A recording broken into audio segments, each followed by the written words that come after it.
이사돌 및 이가탄 정말 효과가 있는지 아니면 다른 추천할 만한 보조의약품이 무엇인지. 잇몸약, 흔히들 말하는 약을 먹어본 적은 없어요. 먹어본 적은 없고 이제 환자분들께서 일단은 뭐 여쭤보시는 분들은 많고, 저는 개인적인 생각은 이게 이제 대중들한테는 이 약들이 치료제, 그러니까는 이게 잇몸이 안 좋아진 상태에서 이걸 먹으면 뭐 염증도 가라앉고 뭐 흔들림도 없어지고 붓기도 빠지고, 그러니까 만병통치 치료약처럼 이제 이게 각인이 돼 있는 것 같은데, 저는 개인적으로는 그 정도의 효과는 없는 것 같아요. 병원에서 그러면 따로 네. 그걸 원하시면 처방도 나가나요? 처방이, 그러니까 그런 잇몸약이 그 처방 나가는 약이 있긴 있어요. 있긴 있는데 제가 봤을 때는 저는 그게 보조제 정도의 역할을 하는 것 같고, 그게 처방약조차도. 네, 보조제 역할을 하는 거지. 그러니까 예를 들어서 우리가 치료약이 있고, 그 다음에 영양제가 있잖아요. 네. 응? 그러니까 영양제는 어떠한 질환을 치료하기 위해서 먹는 거고, 영양제는 그냥 치료 목적이 아니라 내가 평상시에 그냥 건강식품, 그쵸? 그러니까 나는 그게 그 정도의 역할에 미치지 않는다고 생각을 하거든요. 그죠? 안 먹는 것보다는 먹는 게. 영양제 챙겨 드시면 네. 도움은 되지만 네.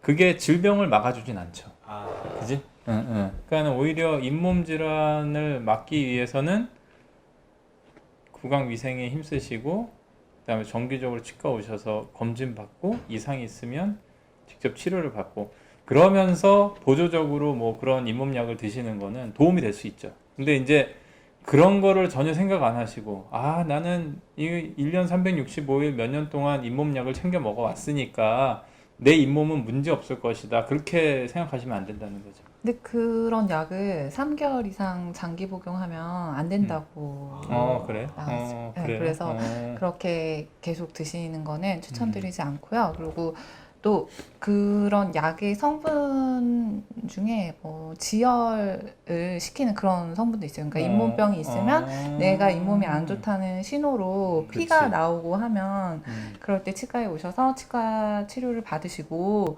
뭐 물론 보조적으로 그런 약 처방을 해드릴 수도 있지만 그 약은 어디까지나 보조제인 거고, 원장님 말씀하신 것처럼 우리가 몸에 병이 있는데 비타민 먹어서 그 병이 낫진 않잖아요. 장기적으로 복용해서 오히려 그런 잇몸 질환이 그치. 마스킹되는 맞아요. 경우에 오히려 병이 더 그치. 깊어져서 오시는 그게 케이스가 그런 있어요. 약을 질환이 있는데도 불구하고 없는 것처럼, 그러니까는 우리가 피도 나고 좀 붓고 해서 아파야 내가 이상이 있나 보다 하고 병원도 찾으실 텐데, 그걸 겉에서 봐서 멀쩡한 것처럼 해주지 안쪽에서는 이제 골물대로 곪어가는 거죠. 보통 병을 키우는 거네요. 그럴 수도 그래, 있어요. 건강에 뭐 비타민 C, 뭐 비타민 E 뭐 이런 것들이 도움이 될 수 있는데, 그게 이제 어쨌든 잇몸병의 가장 큰 원인은 우리가 비타민이 부족해서 생기는 게 아니잖아요. 잇몸병이. 그러니까 잇몸병의 원인을 찾고 그 원인을 제거해 줘야 되는데, 그게 이제 물리적으로 치과에서 제거해야 되는 경우가 많다라는 거죠.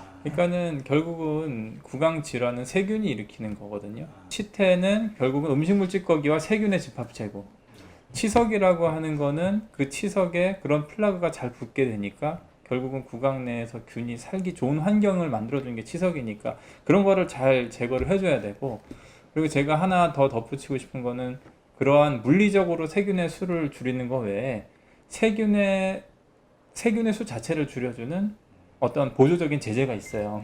그게 이제 요새 연구가 많이 되고 논문도 많이 나와 있는 구강용 프로바이오틱스가 그런 역할을 하는 거거든요. 그래서 구강용 프로바이오틱스는 이제 말 그대로 구강용 유산균인데, 유산균도 그 균주가 여러 가지가 있거든요. 그건 여러 균주 중에서 특징적으로 구강 내에서 좋은 효과를 내는 유산균이 있어요. 그러니까 그런 유산균을 먹어주면 입안에 있는 전체 세균이 있잖아요. 그 세균 중에는 안 좋은 역할을 하는 그 유해균도 있고, 그 다음에 유익균도 있어요. 그것이 이제 어느 정도의 비율에 있느냐에 따라서 건강한 사람의 입안에는 유익균의 수가 훨씬 더 많고, 안 좋은 분들은 검사를 해보면은 유해균의 수 비중이 높아요. 그래서 그 세균의 비율을 조절해 주기 위해서 프로바이오틱스를 드시는 걸 추천드려요. 제가 얼마 전에 쇼핑몰을 보다가 온라인 네. 쇼핑을 보다가 프로바이오틱스 치약을 봤어요. 프로바이오틱스 치아를 닫고 헹구지만 그게 균은 남아있을 수 있는데 하지만 그거는 헹궈내면은 안 되죠. 어떻게 보면은 내 입안에서 좋은 유산균을 먹었어요. 요구르트 먹었어요. 그거 미세척하면은 효과 있겠어요? 없잖아요. 그래서 그 치약은 효과가 없지는 않겠으나 프로바이오틱스의 효과를 온전히 보려면 그런 제재보다는 그냥 섭취하는 쪽으로 가야죠. 입안에서 그거를 드랍으로 떨어뜨린다든가 입안에서 이제 이렇게 한 다음에 이제 자연스럽게 삼키시면 되고 프로키라고 하나요? 로젠지라고 하나요? 그거 약간 박하향 나는 입안에서 녹여 먹는 사탕 같은 제제. 그거는 입안에서 이제 녹여 먹게 돼 있고 그러면서 이제 자연스럽게 입안에 그 프로바이오틱스 그 유산균주가 정착을 하게끔 그러면서 그걸 장복을 하시게 되면은 입안에 있는 그런 균주가 실제로 유해균의 수가 줄어들어요.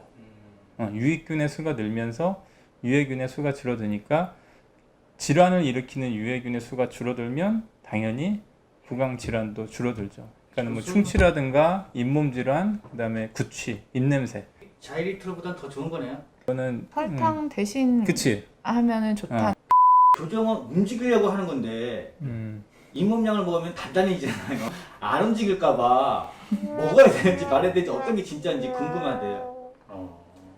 되게 복합적이에요.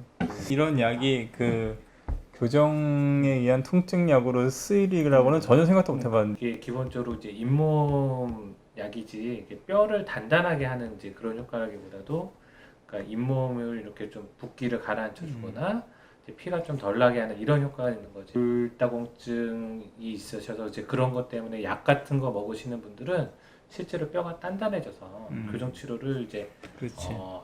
못 하시는 경우들이 있어요. 실제로요? 그렇죠. 그래서 우리가 이제 체크하는 것 중에 골다공증 약을 드시고 계시는 분들은 꼭 교정 치료를 본인이 원하시고 필요한 경우에는 약을 잠깐 끊었다가 교정 치료를 진행하시는 그렇게 하고 있어요. 또 새로운 걸 알게 됐네요.